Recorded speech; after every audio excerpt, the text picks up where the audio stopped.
Well, hello again. Welcome to Horror in Detail.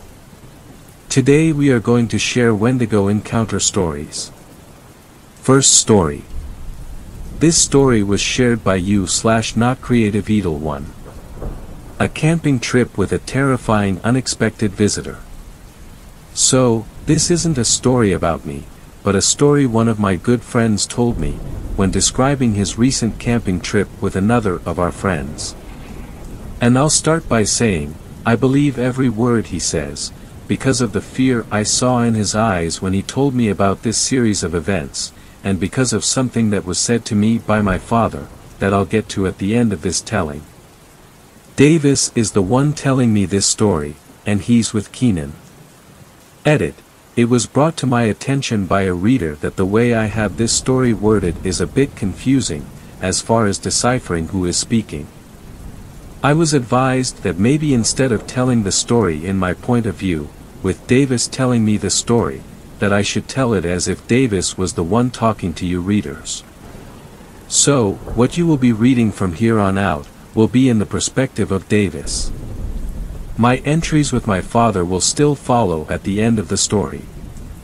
So, we lived a very beautiful Washington state. Mountains, woods, camping galore. Well, Keenan and I decide to take advantage of a couple days off in the middle of the week that we both shared during the summer, so we go out to an area in the national forest about a few hours from where we live, somewhere around Susan Creek. We decide on a small campsite in the area to camp, set up, and on goes our night. Now, we were camping on a Wednesday night, so we were the only ones in the campsite. Something we thought was nice at first, but would later realize wasn't nice at all. Everything was normal: campfire, shared stories, a couple beers amongst friends, and so on. It's getting late, so we jump in the tent and go to bed for the night. And it begins. I wake up in the middle of the night to Keenan having night terrors. He's shouting and flailing and whatnot. I turn on my flashlight and wake him up and tell him he's just having a bad dream, attempting to calm him down.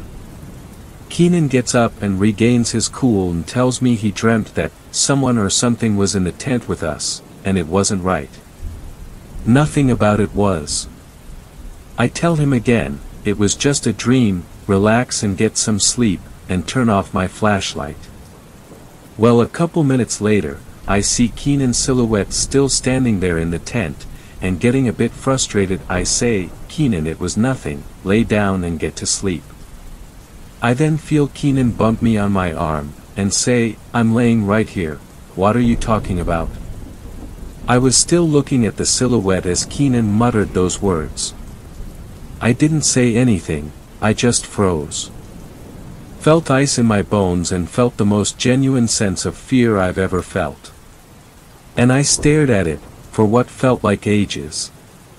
Eventually I just assumed my eyes were playing tricks, until Keenan whispered, Davis, do you see that thing standing in our tent? At this point I came unglued. Completely freaked. Screaming, flailing, you name it. Then it reared up. It was very tall, given the space in our tent. Skinny arms, extremely long fingers, probably 8 inches long, inverted legs like a flamingo, and pure black. It reared up, turned around and ripped out of our tent, and off it went crashing into the night. At that point we had never ran faster in our lives. Left everything and ran straight for the car and off we went. Now, a couple weeks had passed. And I get a phone call in the middle of the night from Keenan. And Keenan is hysterical. He tells me that he was at a friend's house for a while, and he went back to his car to leave. Well, his friend has quite a long driveway and Keenan found parking maybe in 1/8 mile up the driveway. Friend lives in a very rural area around here. Well, Keenan's car was having difficulty starting.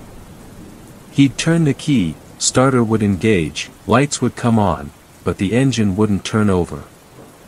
He did this a number of times, and in his effort noticed a cat in the middle of the drive looking at him, illuminated by the headlights turning on and off. Well, finally, Keenan's car fired up.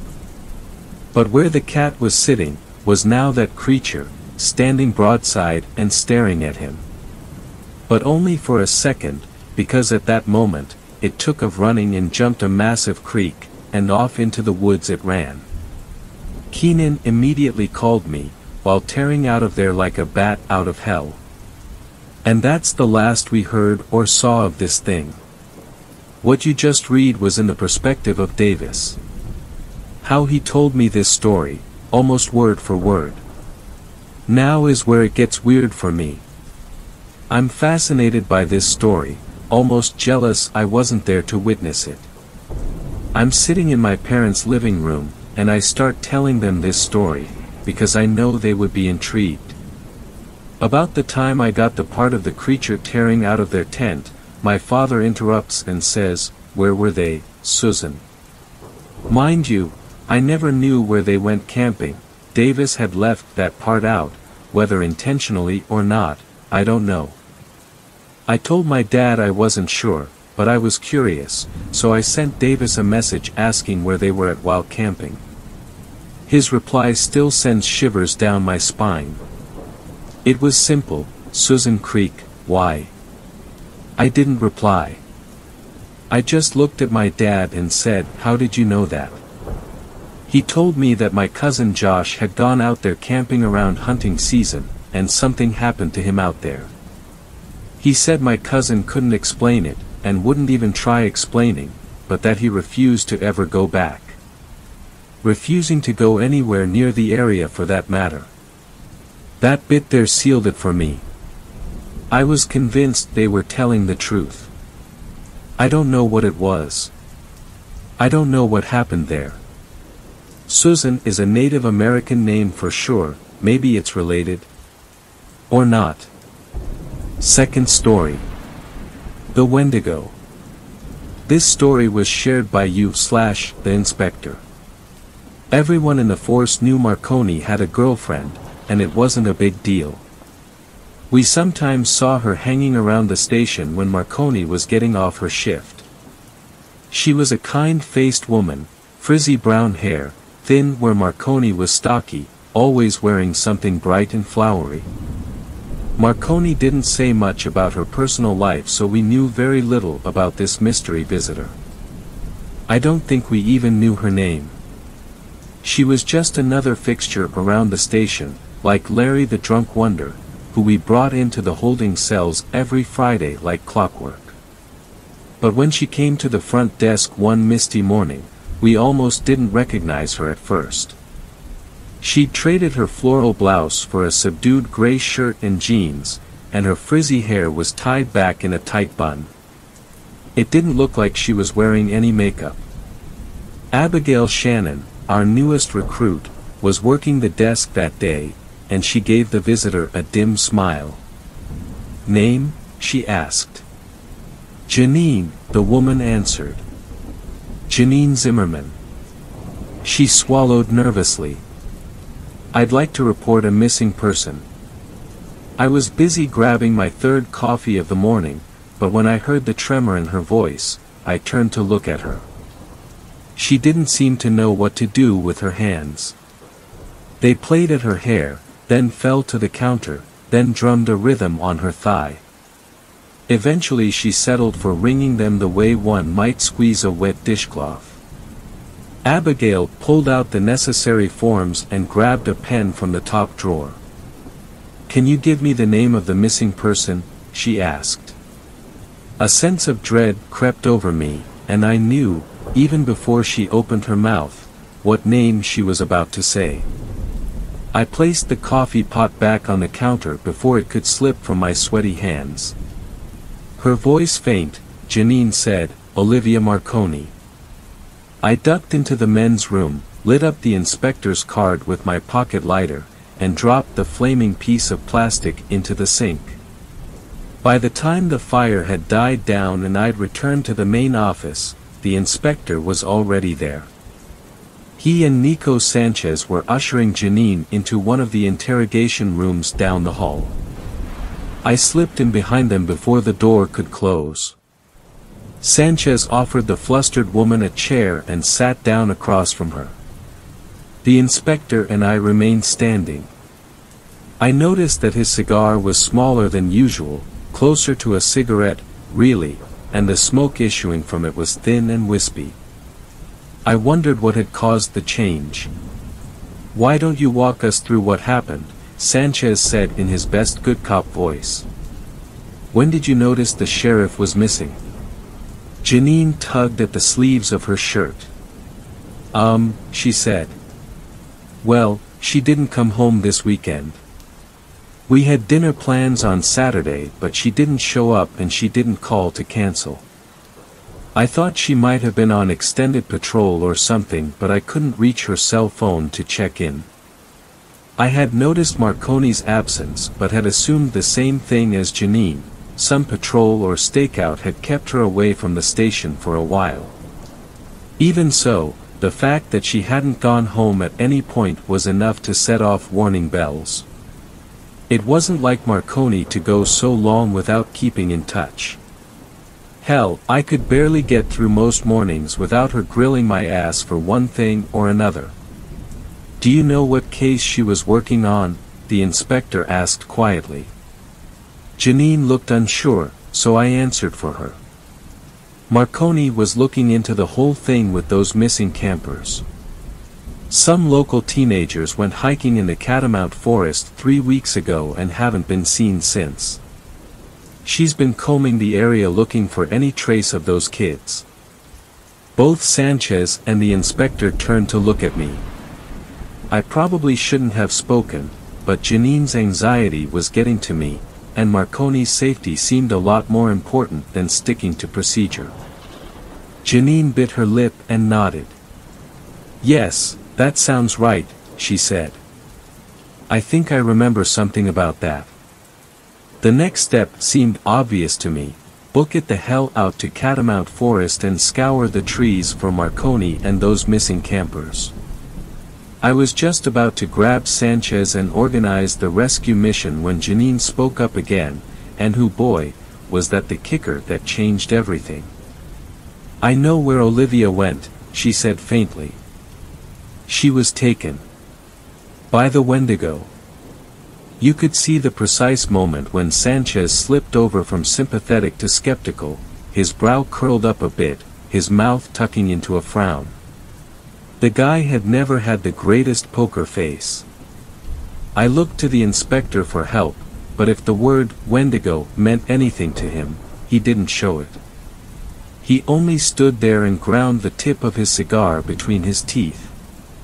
"It lives in the forest," Janine went on, oblivious to the room's sudden shift in mood. "It used to be human, but not anymore. It preys on lost travelers and brings them back to its lair to feed. I saw it once," she added, as if that settled the matter. Sanchez rose from his chair and gestured for us to talk outside. The officer shifted his belt and led us out into the hall. Through the two-way mirror, we could see Janine stare numbly into space, her hands still trembling. "The lady's nuts," Sanchez concluded. "Marconi's probably got no reception in those woods, that's why we haven't heard from her." "Wendigo, my ass." "So Janine is upset and making up stories to cope," I said. "That doesn't change the fact that no one's seen the sheriff for days now. Sanchez, if there's even the slightest shred of a chance Marconi is missing, we've gotta act on that. You know how important the first 48 hours are." The officer looked disgruntled. "I hear you, Hannigan," he said. "But we can't just drop everything and go stomping through the woods looking for her. We don't have the men to spare for an operation that huge." "Then I'll go with the inspector," I said. "We'll canvass as much of the forest as we can. If things get gnarly, we'll get the hell out of there and call for backup." I glanced at my otherworldly partner, who hadn't said a word since we'd stepped outside. He nodded simply. Sanchez shrugged. Your choice, detective. Just keep an eye out for Bigfoot while you're out there. Then he was gone, and it was just me and the inspector standing outside the interrogation room. The tall figure looked paler than I'd even seen him. His grayish skin had taken on the complexion of ash. This, Wendigo, I said under my breath. Is it real? The inspector pondered the question for a few seconds.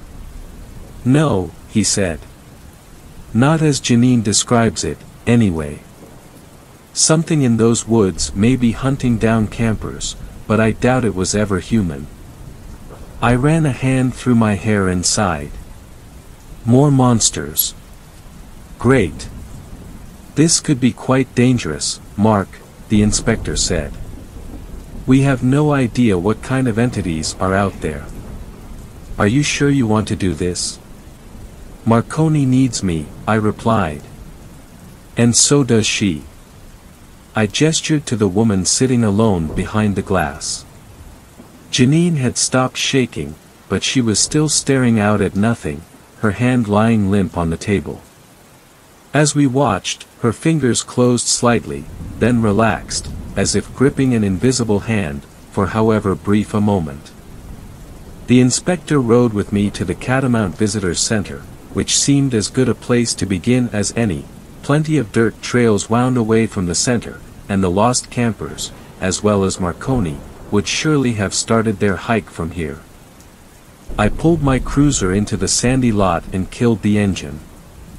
The place was nearly deserted, only a few other vehicles sat beneath the shadows of the treetops. The inspector and I headed for the center and pushed open the stained wooden door. A young couple huddled in the corner over the wall of travel brochures, tourists in the glade, always a rare sight, and a grizzled man in the back was thumping the side of a vending machine, which seemed to have swallowed his dollar. The inspector and I headed to the information desk, where a gray-haired woman in enormous green-rimmed glasses sat reading a home improvement magazine. I cleared my throat. Excuse me, I said. I'm Detective Mark Hennigan, and this is Inspector Smith, from the FBI. We were wondering if you happened to see a woman in a sheriff's uniform come through this area in the last couple of days. The gray-haired woman, presumably Sheila, given her name tag, set aside her magazine and squinted up at us. You mean Olivia? She said. Nice lady. I see her down at the grocer's sometimes. Her voice was high and sweet, like she'd ingested something syrupy. That's her, I said, glancing at the inspector. You're saying she was here recently? Oh yeah, she said. Looking for those campers, you know. Poor things. She began to leaf through her magazine again, as if that settled the conversation. Did she say where she was going? I asked, irritated. Sheila waved a hand toward the door. Said something about checking out Timberwolf Trail. I told her, that's the one the campers took, you know. She flipped the page and peered up at us. You boys looking for them too? Something like that, I muttered. Thank you for your time. I gestured to the inspector that we were done here, and together we headed for the exit. But just as I was reaching for the doorknob, it twisted on its own, and the door flew open from the other side. Standing at the threshold was Janine. She had a camo backpack slung over her shoulder and a water bottle dangling on a strap from her wrist, but otherwise she could have come right from the police station. Oh, she said. I grabbed her arm and ushered her down the stairs, the inspector trailing behind us. The door to the visitor's center swung shut with a low creak. When we were safely out of anyone's earshot, I let go of Janine's arm. I hadn't switched to bad cop mode in God knows how long, but I could feel that old side of me starting to resurface. What the hell were you thinking? I hissed. 4 people have gone missing in these woods and you were just going to wander in all by yourself. Did you even bring any sort of protection? Janine's eyes grew hard, and all of a sudden I saw the same steel in there that I'd seen so often in Marconi. For your information, she growled, I have a compass and a map of the area and the sharpest pocket knife I bet you've ever seen. Then she drew up her baggy shirt, and I saw a pistol tucked into a holster at her waist. And I've got this bad boy, she said. Is that enough protection for you? I looked to the inspector, but he had a wry smile on his face, and I knew I was on my own here. I rubbed my temple and began to pace under the porch light. We can't let you go in there alone, I said at last. Even with a gun, it's just too dangerous. You don't know what's out there. Of course I do, she said. It's a Wendigo. I told you back at the station. I wasn't sure why I was suddenly being so skeptical. Between the two of us, I'd probably seen more weird shit than she would in her entire lifetime, but I just couldn't bring myself to believe in Janine's mystery monster. And that's going to take it down, is it? I said, gesturing to her gun. You're Wendigo. No, she said. Of course not. This is for bears or mountain lions. The Wendigo has its own weakness. She swung the backpack around and unzipped the top pouch. Inside was the largest pile of flares I'd ever seen. It's like Frankenstein's monster, she explained. Can't stand the sight of fire. If it gets too close, I'll light it up. Or burn the forest down, more like it, I muttered. Janine zipped up the bag and gave me a long, pensive look. I have to do this, she said. Olivia's counting on me. If someone you loved was in danger, detective, what would you do? The sympathy card. Damn. Because Janine very well knew that I'd go to the ends of the earth, and further, for my wife and my children.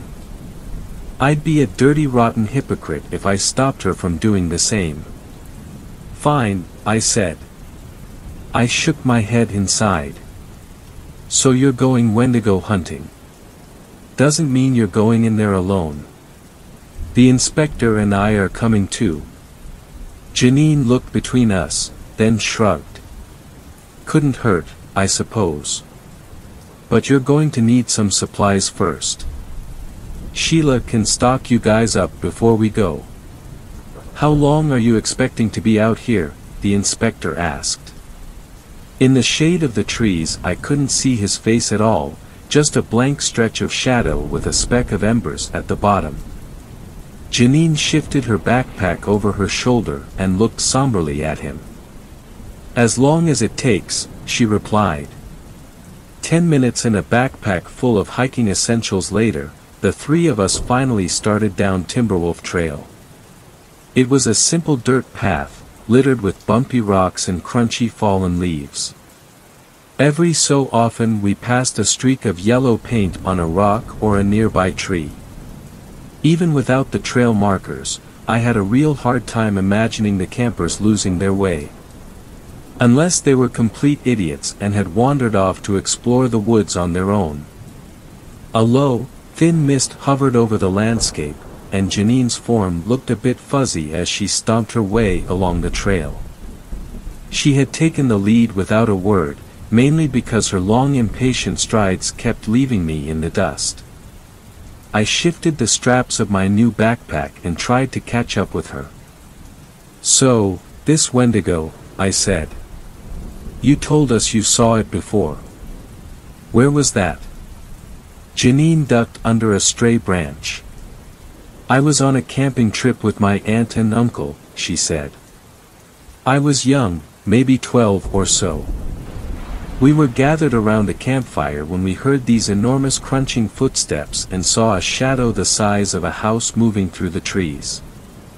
My uncle grabbed a log from the fire and waved it at the shadow, warning it to get back. It stopped for a few seconds, like it was deciding what to do. Then it turned around and disappeared back into the trees. I didn't know what I had seen, but then my uncle told me the legend of the Wendigo, and how it stalked these woods for centuries. She looked at me earnestly. I believed him. After what I'd seen, how could I not? I glanced at the inspector, unconvinced, but he didn't seem to be listening. His head was turned to the trees and his eyes were hidden. He didn't duck under the low branches, but they avoided him all the same, somehow sliding past him without moving an inch. Looking at him for too long made me mildly dizzy, so I turned my eyes back to the trail. Eventually the path tapered off and turned into a leafy clearing, with a warped picnic table and the charred remains of a makeshift fire pit. Janine led us to the table and took a seat, rummaging through her backpack. She pulled out a plastic baggie packed with trail mix and offered it to me. I took a tiny handful of nuts and raisins, popped them in my mouth, and handed the bag back to her. We passed the bag back and forth until half of it was gone. The inspector politely declined when I offered some to him. He seemed distracted. The thin smoke from his cigar drifted into the nearby trees, as if searching for something. "We should keep moving," Janine said after a minute or two. She stowed the bag away amid her stack of flares and rose from the table. I wasn't nearly as spry as I used to be, and a few more minutes of rest would have done me good, but Janine was antsy, and she had every right to be. "The campers must have spent the night in this clearing," I said, looking around. "But they had time to pack up their stuff and keep moving. Whatever happened to them didn't happen here." Janine nodded. "We have to go deeper." I turned to call the inspector and nearly jumped out of my skin. He'd somehow approached us without crinkling the leaves under his feet. Maybe it was my imagination, but even his clothes seemed more battered than usual. There were scuffs on his fedora and smudges of something dirty on his trench coat. He said nothing, only tilted his head at the disappearing Janine. I hastily followed her back onto the trail. The mist had thickened while we were resting, and the branches ahead poked like crooked arms out of the gray. Janine's outline, only a few yards away, was barely more than a smudge. I scrambled across the leafy, muddy rocks until I caught up with her. The inspector glided along behind us, his shadow as thin as the trees.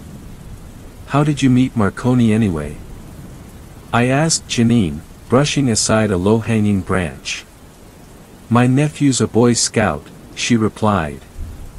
He'd gotten his Eagle rank and the troop was hosting a court of honor to celebrate. Olivia had helped with his project, so she came to the ceremony to give a short speech about him. We met at the dinner party afterward. She was the first woman who'd ever shown interest in me. She looked down at the ground and smiled. I liked her.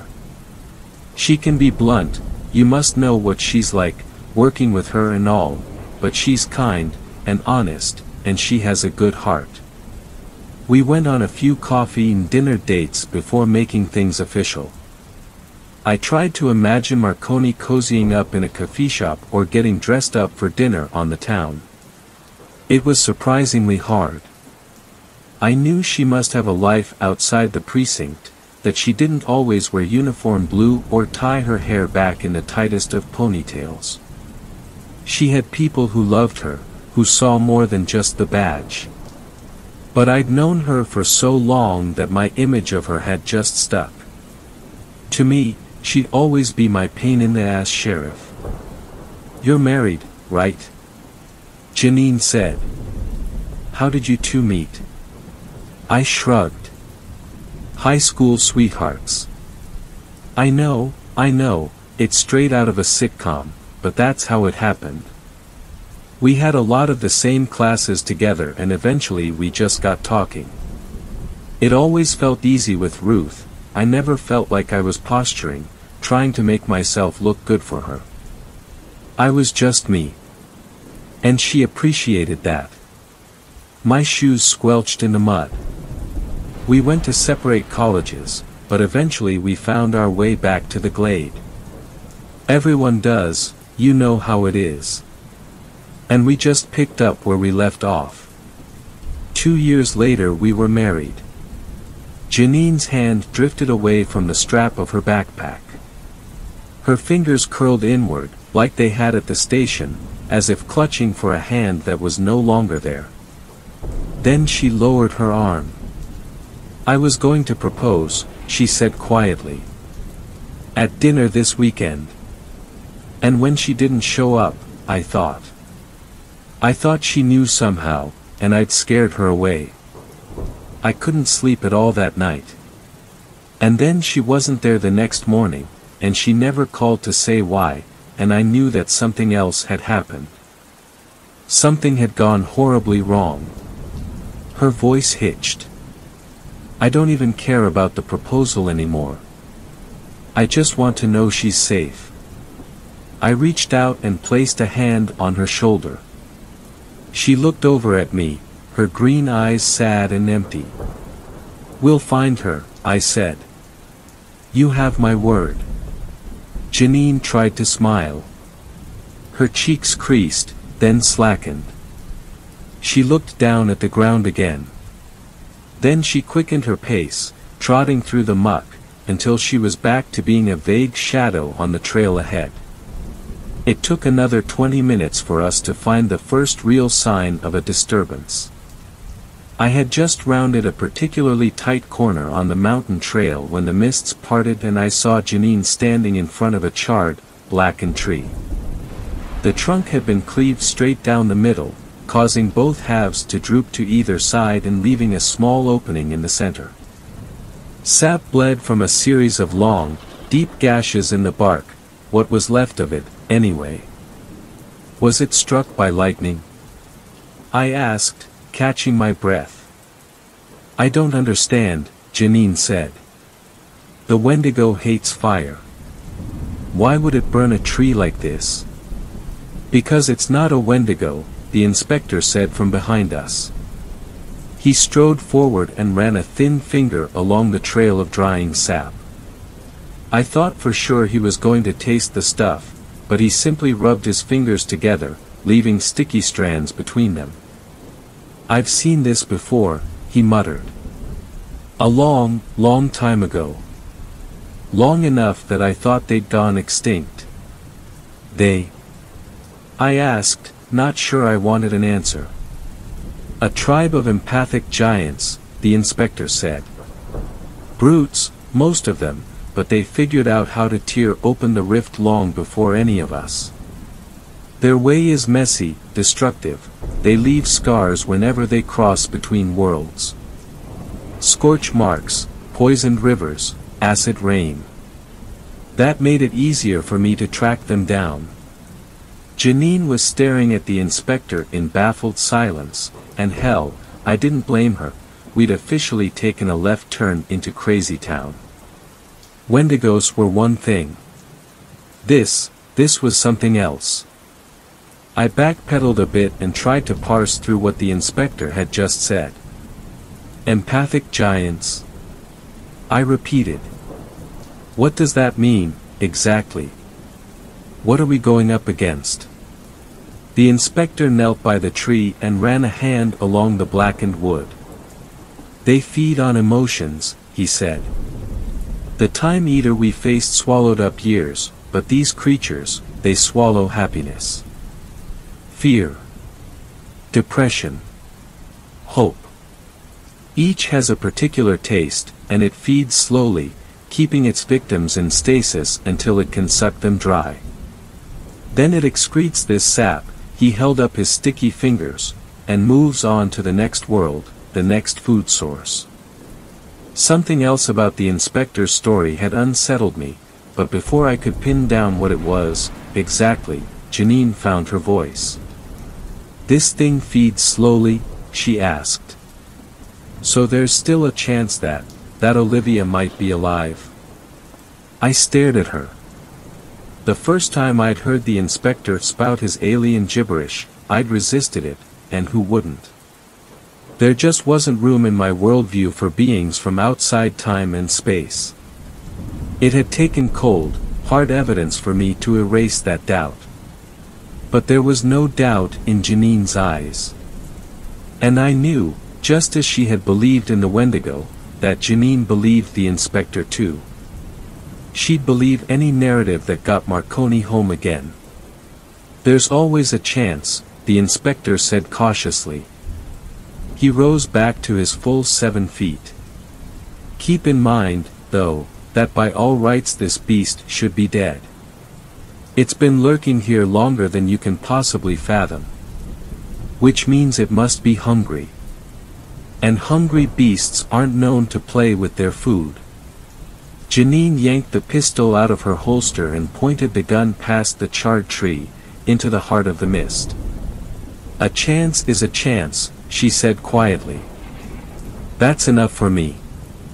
Then she leaped nimbly over the crack in the wood and hurried into the fog. I shared a glance with the inspector. "Longer than you can possibly fathom?" I whispered. "How fucking old are you, man?"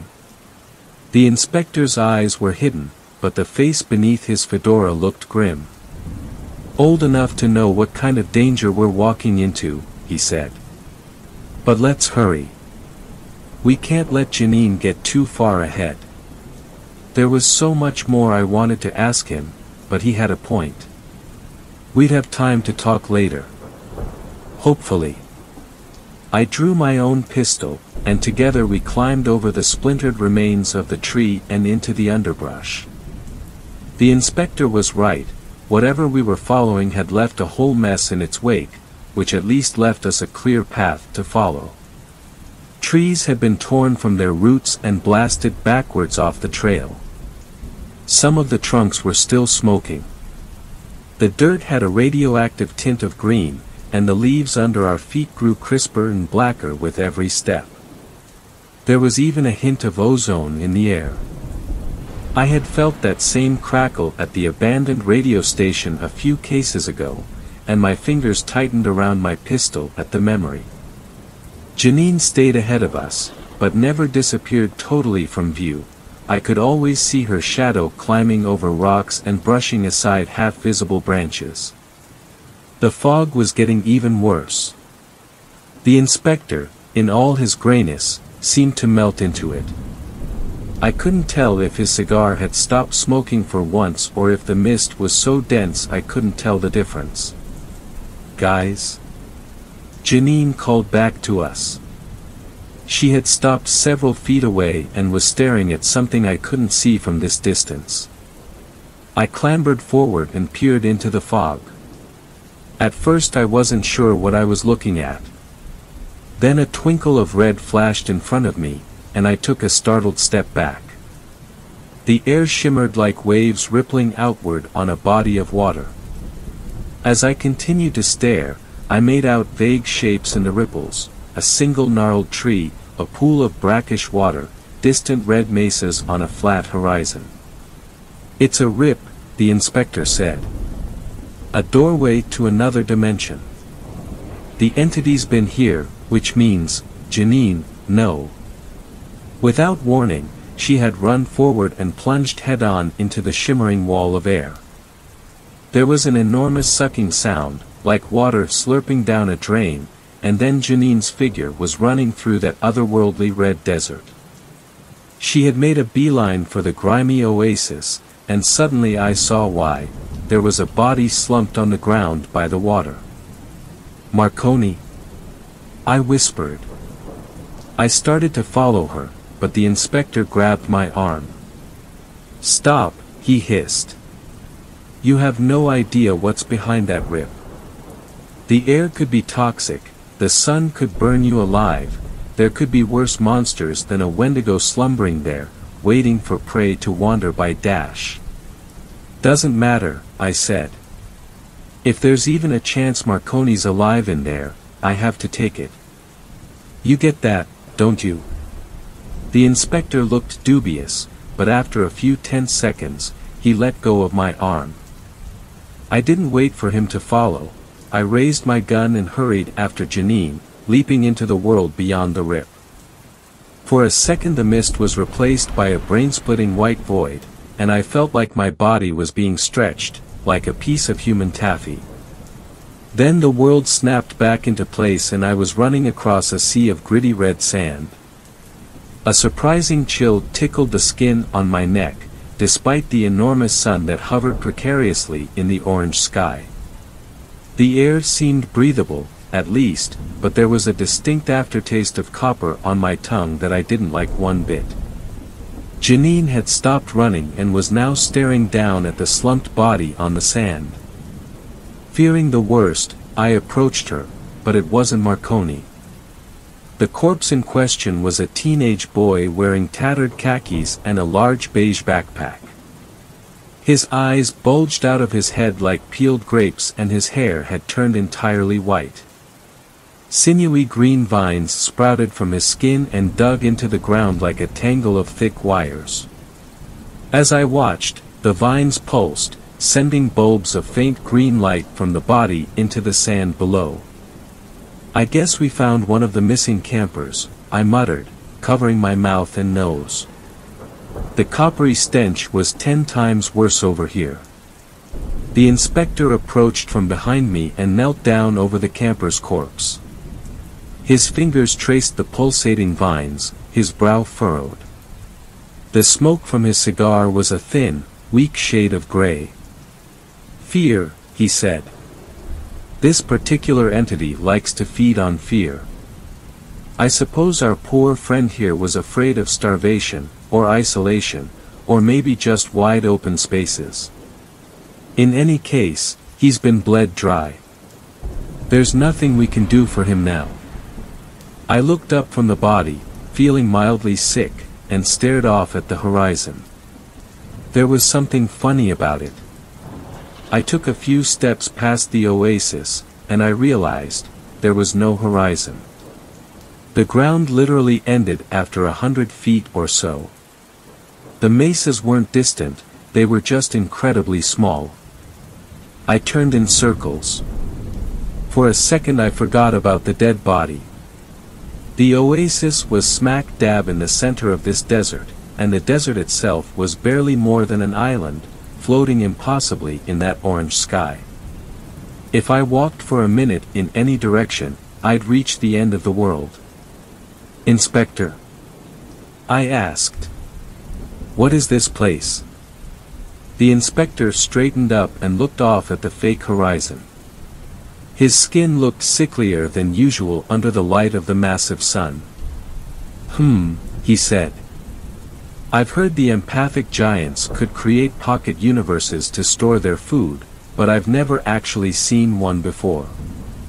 Supposedly they slow the flow of time to keep the victim alive longer, giving the entities a food source for years at a time. Centuries, even." I looked back at the rippling air that led to the misty forest. Through the rip, I could see leaves swirling in a sluggish tornado on the ground, inching along like footage from a stop-motion film. "Olivia's not here," Janine said. She left the camper's body and strode past the gnarled tree. There was another rip not too far away, I noticed. This one spilled over with a green like the color of unripened fruit. Janine approached the tier, set down her backpack, and pulled out a flare from her stockpile. She lit the fuse with a battered lighter and let the flare fall to the sand. Bright red light spat from the tube and cast shadows across the ground. "Bread crumbs," she said. "If time is slow here, this'll last a while. All we have to do is follow it home again." Then she shouldered her backpack and stepped into the rift. There was a familiar slurping sound, and she was gone. I looked at the inspector. He wasn't smiling, exactly, but I could see the faintest glint of admiration in his eyes. "Come on," he said. "Before the flare burns down. We have to follow her." Together, we hurried forward, my body stretched like the world's largest elastic, and then the world snapped back into place. This time we were standing in a sparsely furnished room, its roof open to a roiling green sky. The wood in the walls stretched up until the planks came loose and floated, disjointed, in the void. Janine was already examining the next body. This one was a young woman in jeans and a denim vest, her hair a gleaming white and her dead fingers clutching at a shattered flashlight. The same pulsing vines draped over her corpse and vanished into the woodwork. "Damn it," I muttered. "We're too late." There was no point in poring over the poor girl's body, and besides, Janine had already moved on. There were no doors out of this room, but another rip floated in the air by the far wall. This one emitted a purple glow the color of decaying violets. Janine lit another flare, dropped it on the floorboards, and stepped into the portal. The inspector and I were right on her heels. And so it went. Rip after rip, world after world, we trekked through increasingly bizarre pocket dimensions. One looked like the skeleton of some vast creature with 3 spines and a jawbone the size of a small house. The portal was buried at the base of its tail. Another was turned completely upside down, so that we had to find our footing on a narrow strip of land or fall up into a starless void. Everywhere we went we found more bodies. None of which were Marconi's, thank God, but it still made my stomach turn to see those poor dead campers with their pale skin and bulging eyes. At every stop, without fail, Janine lit another flare to mark our progress. I wondered if she would ever run out of those things. At one point I looked back and saw a dizzying tunnel of flares, a string of lights flashing in scattered, slow-moving patterns. I just hoped they wouldn't go out before we found Marconi. There was no sign of the Wendigo, or the giant, or whatever the hell we were chasing here, and for a while I thought we might make it to the end of this cosmic maze without running into the damn thing at all. But then the last portal dumped us into a huge cave covered with glowing specks of lichen, and there it was, a hulking, humanoid shape slumped in the corner, so quiet and so still it might have been a statue. But I knew it was the Wendigo. The crackle of ozone in the air was so strong I could feel my nose starting to bleed. "Olivia!" Janine hissed. And there she was. Marconi was propped up against the wall of the cave, still wearing her sheriff's uniform, vines slithering from her exposed arms into the rock. From this distance I couldn't tell if she was breathing. The images of the camper corpses wouldn't leave my head, and when Janine broke into a run, I was only a few steps behind her. Our footsteps were muffled by the blanket of lichen on the cave floor, but I had no idea if the Wendigo was asleep or resting or just faking it, and I wasn't going to make a ruckus in order to find out. At one point Janine and I had to stop due to a deep chasm that opened up suddenly in front of us, leaving us only with a narrow footbridge. The bottom of the pit was too far down to make out, but I could see the glint of sharp stalagmites jutting out of the darkness. The two of us crossed the bridge as quickly as we dared, the inspector gliding along behind us on his usual silent footsteps. Once we were safely on the other side, Janine rushed to Marconi and cupped the sheriff's cheeks in her hands. There were definitely strands of gray in her hair, but her eyes were closed, and the rise and fall of her chest was unmistakable. Marconi was alive. I almost sank to my knees in the lichen, I was so relieved. But Janine was tugging at Marconi's shoulders now, and the sheriff refused to budge. The vines were wrapped so tightly around her she was bound to the cave wall. Every few seconds, Pulses of bright green light traveled down the vines, sliding from her arm into the wall of stone. Janine tried yanking at the vines, but they were embedded deep in Marconi's skin. The pulses grew brighter, as if sensing Janine's resistance, and Marconi shifted slightly inside her tangled prison. The inspector appeared suddenly by my side. "I don't mean to rush you," he said, his voice low and oddly calm, "but we have company." I whirled around. The hulking shape in the corner had risen from its crouched position, and now a behemoth of a shadow blocked out the light from the glowing lichen. Before I'd thought of it as humanoid, but there was something wrong about it, something about the curve of its limbs and the blocky, misshapen head slumped on its broad shoulders. It was too dark to make out its facial features, if it had any at all. I couldn't tell if it had skin or scales or fur or feathers. It was just darkness, darkness made solid, and I could only stand and stare as the beast took a rumbling step toward us. I lifted my gun, for all the good it would do, but the inspector moved before I could. 1 second a man was standing in front of me, and the next, well, it's hard to say. Outwardly the inspector looked the same, but I had the strange sense that he'd grown to enormous proportions, like a giant squeezed into a tiny body. It reminded me of that night he'd shown me his true form on the highway. The figure I knew was just a vessel, a puppet, its strings being yanked by something large and invisible. Looking at him made my head throb. The inspector reared back and punched the shadowy beast.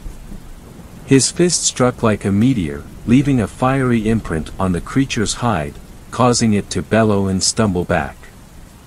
The floor of the cave trembled with each footstep. For half a second I hoped it would fall backwards into the chasm, but the Wendigo only took a second or two to regain its footing. It lumbered forward and batted at the inspector with a clawed, misshapen hand. I fired a single shot at the incoming limb, but the bullet sank into its hide with a sound like a muffled thwomp. Then the inspector was flying across the cave. His whole body went limp, as if the invisible puppeteer had left it, and when he struck the far wall he slumped into a curled position on the ground. The cigar dropped from his lips and rolled away. Its tip smoldered for a second or two, then went out. "No!" I shouted, feeling something snap inside me. I fired another 3 shots at the Wendigo, but the bullets only seemed to irritate it. It turned its monstrous head to look at me, and I saw a bulbous globe of eyeballs peering out of its skull, each one bloodshot and vaguely human. It took a threatening step forward. A tremor swept across the ground and knocked me off my feet, whacking my hand against the stone and causing the gun to skitter out of my grip into the darkness. I didn't bother looking for it. What was the point? This thing had already proven itself immune to bullets, and if the inspector couldn't leave a dent on it, what chance did I have? I looked to Janine, as if to apologize, but she wasn't staring at me, or even the Wendigo. She had managed to pry a few of the vines off of Marconi's face and was kissing her on the lips, tears streaming down her cheeks. Another step, another tremor. Rocks came loose from the walls and tumbled around our feet. If one of those came down on our heads we'd be done for, Wendigo or not. The creature was leaning down now, blinking its mismatched eyes. I scrambled back against the wall, but there was no time to stand, no time to run, just to cower. The Wendigo swung its massive hand downward, the air whooshing as it did so, and I found myself thinking suddenly of Ruth's face, Ruth and the kids, and I closed my eyes so I could see them one last time. Then the Wendigo faltered. I opened my eyes. Its hand had halted, hovering, just a few feet above our heads. For a second I thought, absurdly, that my memory of Ruth had somehow stopped the creature in its tracks. Then I saw that Marconi was standing. She had her hand on Janine's shoulder, and even though a web of vines still trailed from her skin into the wall, her eyes were awake and clear. And she was pissed. "Hey, shit for brains," she yelled. "Why don't you back up?" The vines pulsed, but instead of the usual green, a hot red light traveled down Marconi's arms and into the stone. The Wendigo yowled like a wounded mountain lion and lifted its hands to its ears, as if Marconi's voice had ruptured whatever passed for its eardrums. Marconi took a step forward, and the vines moved with her, snaking across the ground. "You don't scare me," she shouted. "You Bigfoot wannabe." The Wendigo made a series of dissonant yaps and staggered backwards. The cave trembled again, and I leaped aside as a boulder the size of our minivan came crashing down where I'd been standing. Marconi and Janine didn't seem bothered by the potential cave-in. They stood together, framed in the light of the lichen, two small figures in all that trembling vastness. "And one more thing," Marconi said. She'd lowered her voice, but it still carried through the cavern as if she'd spoken through a megaphone. "Stay away from my friends." The Wendigo took another step back, but its foot slipped on the lip of the chasm, and suddenly it was plummeting like a felled sequoia. The enormous dark shape slipped out of view. I was afraid to move. What if it came crawling out of the pit, more pissed off than ever? Then something black and gooey spurted upward, followed by the loudest and most agonizing howl of pain I'd ever heard. The walls gave one final tremble. Then the cave fell silent. Janine let out a choked laugh and flung her arms around Marconi. The vines had slipped from her skin like desiccated four tubes, shriveling into nothing on the cave floor. Marconi wrapped Janine in a tight squeeze and spun her in a circle, her hiking boots barely brushing the ground. "God damn," I breathed. "How the hell did you do that, Marconi?" The sheriff noticed me for the first time. Her hair was streaked with gray and her cheeks were gaunter than I remembered, but the smirk on her face was 100% Marconi. I hadn't realized how damn much I'd missed that smirk. "Should have known you'd be involved in this shit, Hannigan," she said. "And you? Of course you're here." I turned to see the inspector approaching us, and relief flooded through me so strong I felt a little dizzy. His body didn't seem to have taken much of a beating, but his trench coat was torn and dirty, and his fedora had been knocked askew. The cigar was back in his mouth. It was still thin though, barely more than a cigarette, and it didn't smoke at all. The tip simply glowed a low orange, I said. "I thought you were done for." The inspector's smile was faint. "Yes, well, I've been through worse," he said. "But I'm afraid we don't have time to stand around celebrating. Now that the giant is dead, this universe, and all the ones it created, will come undone. We have to go." I peered through the gloom, trying to make out the flash of Janine's flares amid all the lichen. And there it was, bright orange sparks spitting in slow motion. We had to cross the footbridge to reach it. Even as the thought crossed my mind, a rock fell from the ceiling and smashed through one of the wooden planks. That familiar trembling picked up again, and this time, I was afraid there'd be no stopping it. A loud keening sound filled the air and made my eardrums rattle. "Can you walk?" Janine asked Marconi. The sheriff took a few shaky steps and nodded. Supporting one another, the two of them moved toward the footbridge as quickly as they dared. Rocks continued to fall around them, pebbles mostly, although there were some large chunks in there too, and one glance across the skull would cut our journey short in a second. "We need to go, Mark," the inspector said in his warning voice. There was no time to search for my gun, so I hurried after the couple, arms shielded against the plummeting debris. The bridge groaned and creaked under us. It was almost as if the wood was decaying before our eyes, but we made it across in one piece, and together we lunged for the exit. The portal slurped around us, stretching us like an agonizing rubber band, before snapping us back and dumping us in an apocalyptic wasteland. 10 feet away, Janine's flare sputtered and went out. "I see the next one," she shouted. A hot wind had picked up, bellowing in our ears. The tremors of the cave had followed us here, and cracks were zigzagging across the dried soil. Janine held on to Marconi as we staggered through the wasteland toward the source of sparkling light. Portal after portal, we emerged in worlds that were falling apart. The upside-down universe had been knocked askew, so we had to cling to the ground or fall sideways into space. The rickety old house had developed a sinkhole in the floor that we had to creep around. The ribcage of the massive creature had splintered and our way forward was almost buried under piles of jutting bones.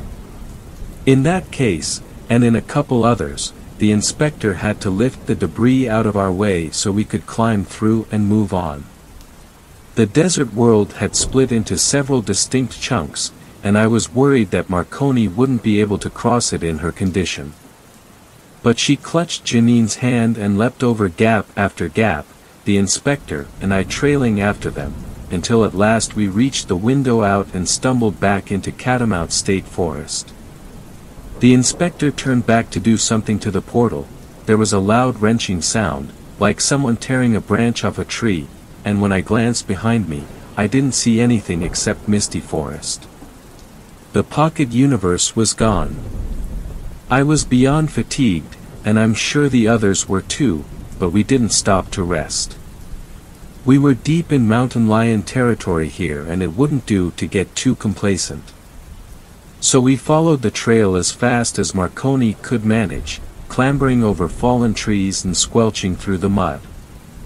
We didn't stop until we reached the empty clearing where the poor lost campers had set up their fire pit. Janine and Marconi took a seat at the picnic table, but the inspector stood off at the edge of the clearing, staring out into the forest. I went over to join him. "You haven't been you lately," I said. "Ever since we started this case. You look tired, your skin is sickly, hell, even your cigar looks different. What happened to you?" The inspector's lips tightened around the aforementioned cigar. He let out a heavy breath, but only a few wisps of steam curled around the tip, and they were gone in no time. He sighed, took the cigar out of his mouth, and tapped some ash onto the leaves.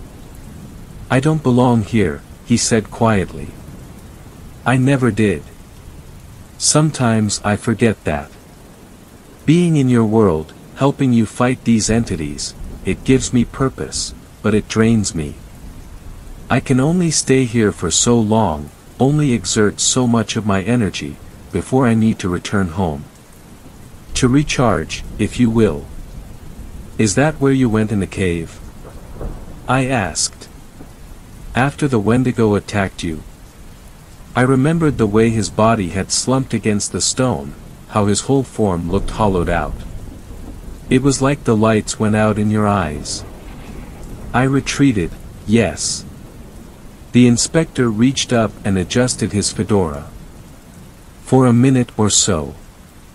I didn't want to leave you, but the giant had wounded me badly, and survival is an instinct we all share. I thought a quick dip behind the rift would give me enough strength to fight the creature again. But when I returned, Sheriff Marconi had the situation under control. He was twirling a small object between his fingers, I saw now, a thin gray capsule with bulbed ends and a large crack running through the middle. Across the center, a peeling label in faded red letters read Capra. "What's that?" I asked. The inspector glanced at me, then pocketed the capsule. "Something I need to look into further," he said. "But nothing you need to concern yourself with." "Not yet. He let out another reedy wisp of smoke and said, "Perhaps you should check on Sheriff Marconi." I could take a hint. Leaving the inspector to his arcane, eldritch thoughts, I walked over to Janine and Marconi at the picnic table. The sheriff seemed to have regained some strength. The hand clutching Janine's was firm and pink, and there was a rosy glow to her cheeks that had been absent in the Wendigo's cave. The two women looked up at me when I approached. "You never answered my question back there," I said. "How did you beat that thing?" Marconi turned to look at Janine. Her hand clenched, and I saw Janine return the gesture, that same squeeze of closeness, this time with a hand to grip back. "Janine told me it fed on fear," she said. "So I gave it the opposite." "Of course." I took a seat next to the two women and stared out into the forest. The mist was starting to clear, even as the sky was darkening, and the tree branches stretching out in front of us seemed to float in a dusky cloud. A mountain lion yowled somewhere in the distance. Fireflies drifted through the twilight.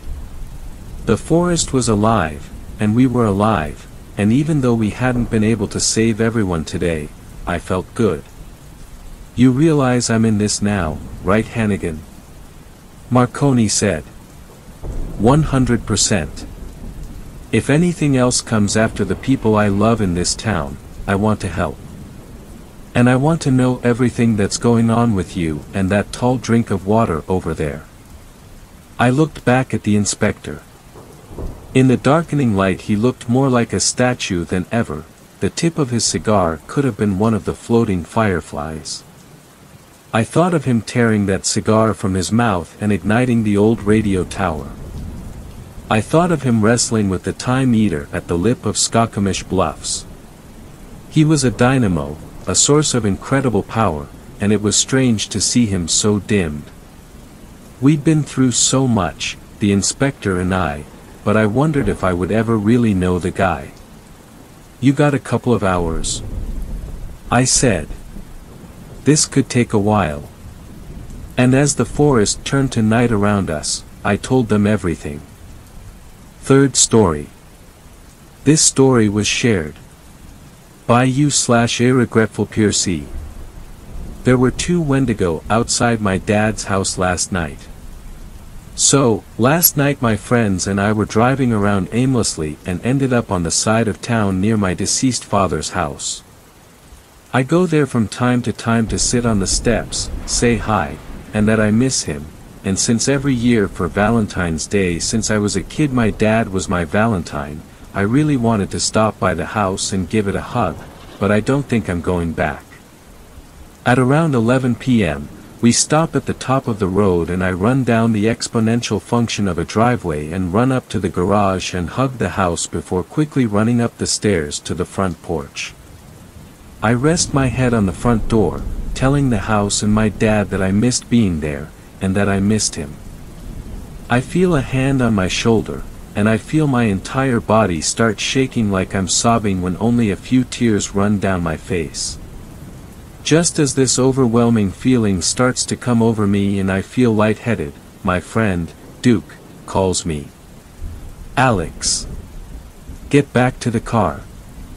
Right now. I'll explain why when you get here." Without hesitation, I sprint up the icy driveway without stopping, thank God without slipping and falling. When I get to the car we take off doing 50, down the road. I'm still crying and can barely breathe and my best friend Riley kept asking me if I'm okay and if I need anything. When I'm able to pull myself together I ask what made them call me back to the car.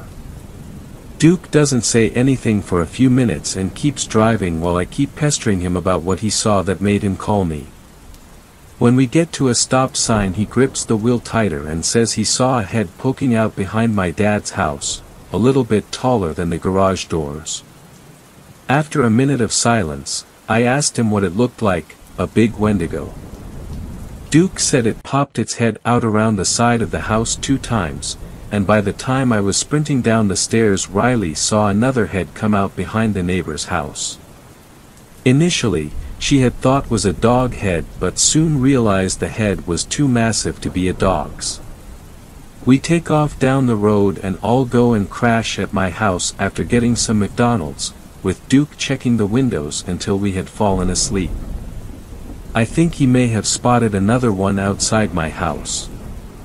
My dog was flipping out all night and trying to get to all the doors in my house at once, and I didn't fall asleep until the sun came up. I don't know what happened. I don't know why my whole body was shaking and why I felt I was going to pass out, but I think my dad protected me. And I know I'm not going back to that house. Fourth story. This story was shared. Wendigo encounter. This is a repost. I had to fix some spacing errors. I am not sure if this is the right place to post this, but I am scared shitless. After hearing stories and looking stuff up online, I'm fairly sure it was a Wendigo. Me, my son and girlfriend were attacked by something. We were camping up in the northernmost area of Washington. My girlfriend is incredibly superstitious, so she insisted we brought weapons. So I had my combat knife and a 12-gauge shotgun, and she brought a .22 rifle alongside a newly sharpened machete. Our son was just 3 years old at the time.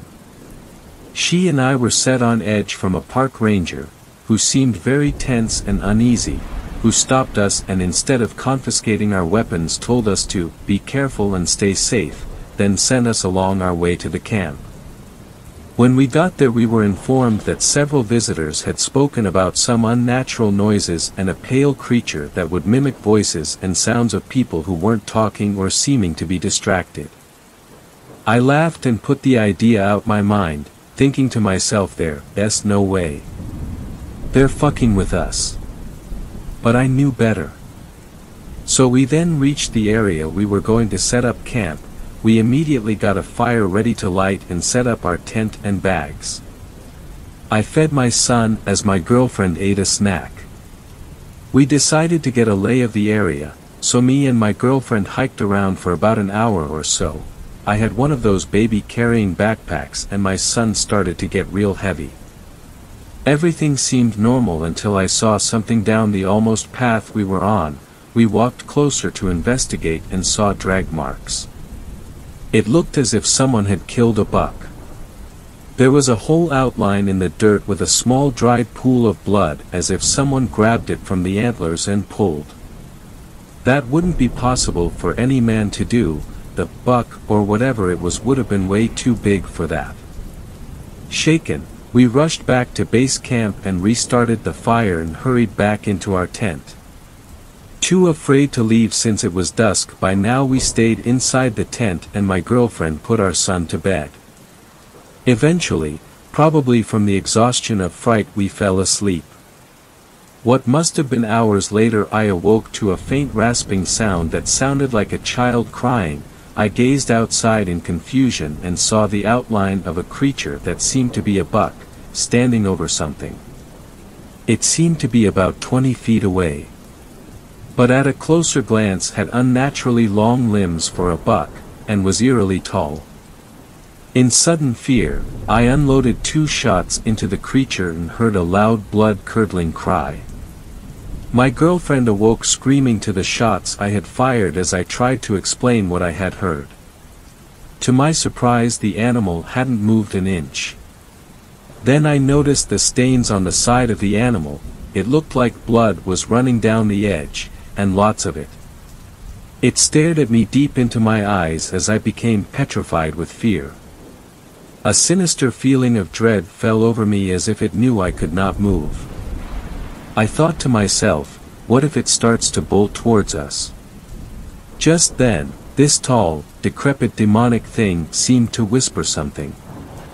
I could not exactly tell what it was saying, but it seemed to have said, "I need more children." My girlfriend screamed, asking where our son was. We blacked out. In the morning we awoke to park rangers at our campsite. We did not see our son anywhere. We told the rangers that he was missing and they started a search party. I explained what had happened and strangely they seemed to believe it. The one who seemed to be older by at least a decade pulled along the one we met earlier and whispered in his ear. I only heard a single line and I'm not even sure if what I heard was correct. It sounded like he said, "It's getting bolder." They didn't seem to want us by ourselves, so they waited with us while they continued the search. We stayed in a log cabin for 3 days with a forest ranger. When suddenly some rangers came into the cabin saying they could not find our son. My girlfriend starts to sob. I start to hate myself thinking that I could have done something if I was not frozen in fear. We rushed outside only to find some injured and frightened police officials. The rangers wouldn't tell us anything of what happened or what they saw. Or why the cops were scared shitless. All we know is that we do not have a son anymore. God help whoever goes into that forest next, and please don't bring your kids with you. Fifth story. The Thing in the Fields. This story was shared by you/Snake973, so credits to him. When I was young, I lived on a farm in rural Oregon with my parents.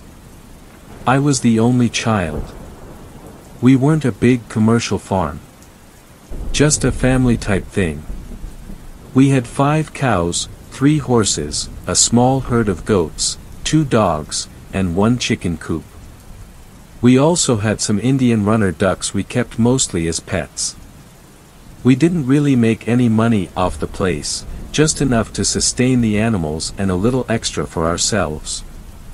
Money enough to take a decent vacation every couple of years. Dad had his other job in town, an insurance agent. He was the only one around really. The town wasn't more than about 1,500 people. Mom gave horse riding lessons as well. We weren't rich, but we were comfortable. It was really an easy life, or at least it could have been a lot worse. I went to school, Dad went to work, Mom took care of the animals, then we all had dinner together every night, and I would go to bed while Mom and Dad had a beer or 2 and watched the news. Sometimes at night I would hear things outside. Mostly just normal stuff. The cows or horses would get spooked by a coyote or something, or I would hear the dogs chasing a rabbit, barking their heads off. Every once in a great while we would find a chicken dead. Dad would always tell me about it but never let me see the body, although I asked frequently. He would keep Mom and I inside until he had gone out, did whatever he did with the body, throw sawdust over any blood, and then life would go on as normal. I assumed it was foxes, as I had seen a couple of them out in the pasture over the years, slinking around back and forth through the grass. The summer when I was 10 years old, I remember helping Mom change the bedding in the horse stalls, when we heard a huge racket going on outside. If you've never heard the sounds of a horse in pain, you don't want to, trust me. It sounds almost like a person screaming. Well, that's what we heard, and one of our horses, the Palomino, came running into the barn with a wound on its left thigh. For long marks, like claw marks, ran across its body for about a foot. It had blood running down its leg, and was limping. I was so scared by the sight of that much blood that Mom locked the horse in a stall and made me go inside with one of the dogs. She told me to lock the door and stay inside until she came in to get me. I did. Eventually Mom came inside and told me that the horse had hurt itself on the barbed wire that ran the perimeter of the pasture. We owned more land beyond that, but it was mostly forested. I guess I believed her at the time, but at dinner that night I noticed Dad was being particularly quiet and Mom was talking a lot more than she normally did. She was being really animated, and I noticed that Dad had gotten his rifle out and set it by the back door. Usually he only did that when the coyotes had been acting up. That night I went to bed as normal, but I had trouble falling asleep. I turned on my desk lamp and decided to read comic books until I got tired. I have a very vivid memory of reading Uncanny X-Men and hearing the back door open. Looking out, I could see my dad by the porch light, lighting a cigarette and holding his rifle under his arm. He started walking over to the driveway and then turned to follow the fence line. I couldn't sleep until I knew Dad was back safe. I kept coming downstairs with the excuse of getting water to see if Dad was back in the house yet, and each time all I saw was Mom sitting on the couch in the living room, staring at a blank TV screen and looking worried, sighing occasionally. Eventually, about 4 in the morning, I think, Dad did come back, and I was so tired and relieved that I fell asleep as soon as I knew he was home. He never told me what he did that night, but I never thought to ask. 2 months later I was back in school. It rains a lot in Oregon in the fall, and this day was no different. All I could hear from my bedroom was rain hitting the ground and the aluminum roof of the chicken coop. There was light thunder in the distance, but it was slowly getting closer. I thought I had heard a coyote yapping out around the garage, or it could have been one of the dogs. I looked out, straining my eyes to see whatever there may have been. In a brief and distant lightning flash I saw something.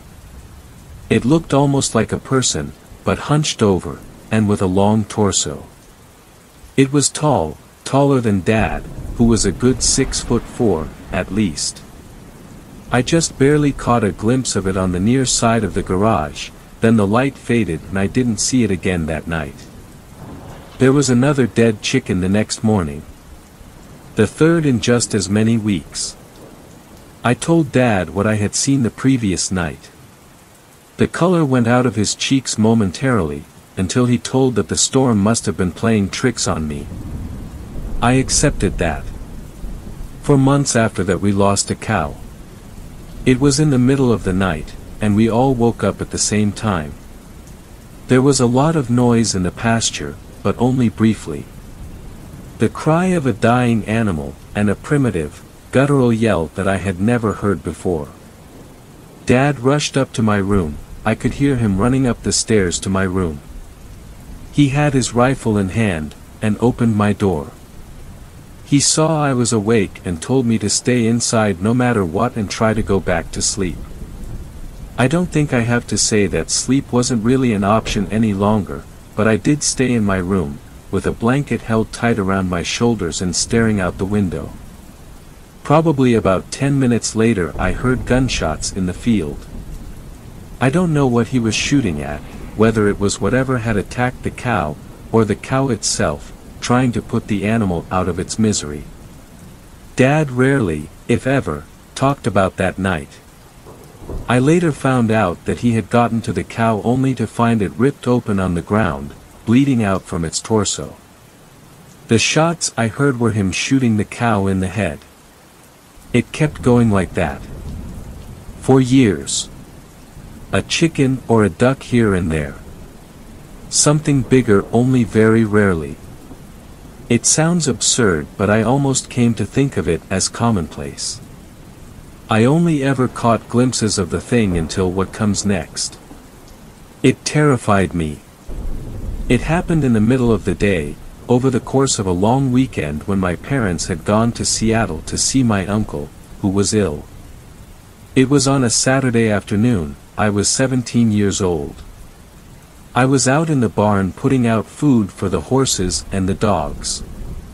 The horses were running around out in the pasture and the dogs were asleep in the corner of one of the horse stalls.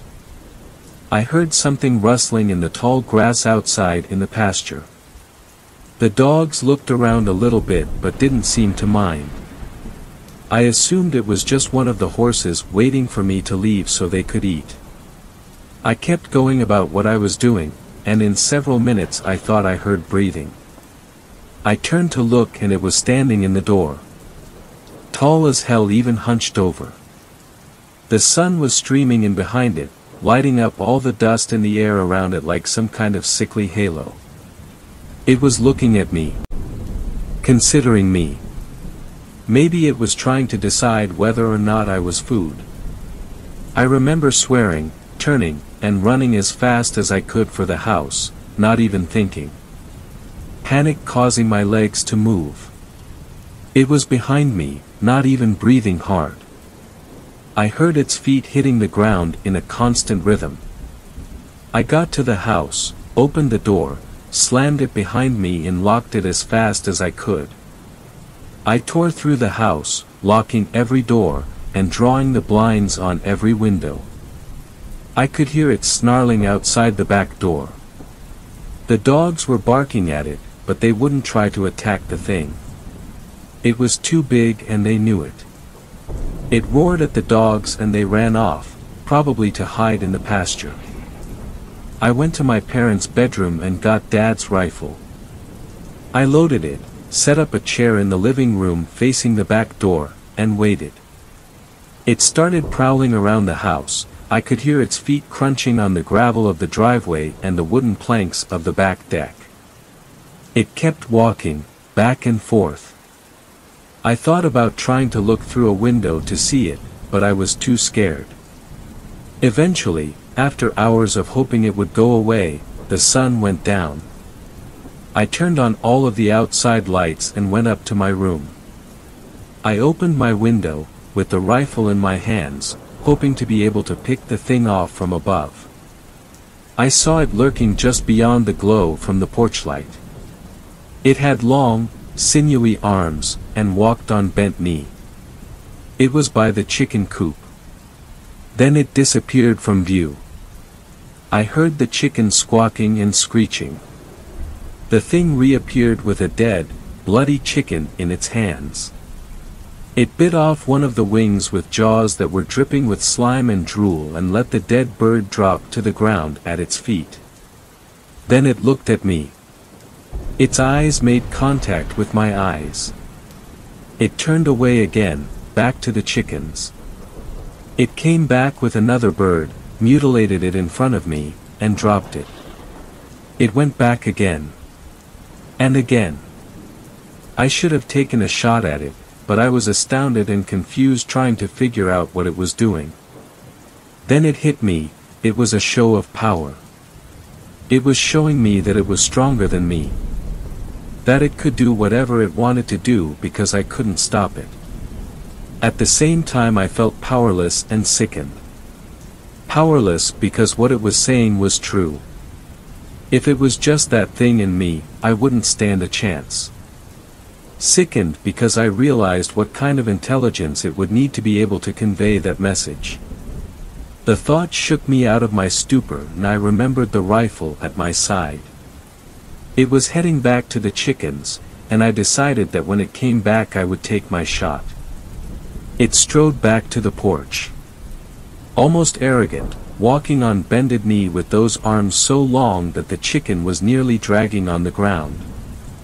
I raised the rifle up to my eye, and tried to steady myself. My heart was beating so hard I could see the rifle shaking ever so slightly in rhythm with each heartbeat I could hear pounding in my own ears. It raised the body to its mouth and just as it was about to put the chicken's head inside, I squeezed the trigger. The crack of the gun echoed in the now shattered quiet of the nighttime standoff and I heard it howl. A painful, loud, startled howl. I had hit it on the outside of the shoulder. It ran off into the night. I never saw it again.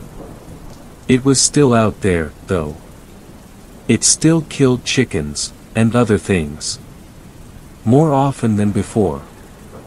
I'm writing all of this now because my parents died 3 weeks ago. They were killed in a collision with a drunk driver. He survived. They left me the farm, and I intend to live here with my own family.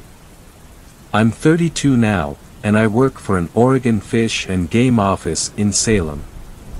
I'm married to a wonderful woman named Stephanie. We have one son, Zachary, who is 4 years old. We are expecting a daughter in 4 months. I've come to the farmhouse alone today. I told Steph that I just wanted some time alone in my parents' house. to deal with some emotions. She was very understanding. I've come back to claim what is rightfully mine. I have Dad's rifle next to me on the table and it is almost dusk. I've also brought several portable halogen lights to set up around the house, and my own shotgun. I'm borrowing a handgun from Joe, a guy at Fish and Game who I work with. When I am done typing this account of my memories, I will print it out, and leave it on the dining room table, along with my wedding ring and my key to the safe deposit box where my will is kept. Everything is loaded and ready. Hopefully I will return here to collect these things and nobody will ever know I wrote this. Steph, in the event that you are the unfortunate soul to find this, which I'm terrified to think seems a likely outcome, the thought of you having to go on alone hurts me more than anything in this world ever can. Know that I love you more than anything and I hope you understand that I am doing this to keep you safe. Zachary, I love you and can only hope you grow up to be a good, kind-hearted, and strong man like your grandfather was. To my unborn daughter, if I don't live long enough to meet you, it will be the single greatest regret of my life. Tell the police, tell Fish and Game, call Joe, he's one of the few people who knows about this. Make this situation known. Eventually someone will kill it, even if it isn't me. Goodbye for now. Thanks a lot for watching the video till the end. Subscribe to our channel Horror in Detail. Drop your opinions/suggestions in the comments section, and like the video as it helps with the YouTube algorithm.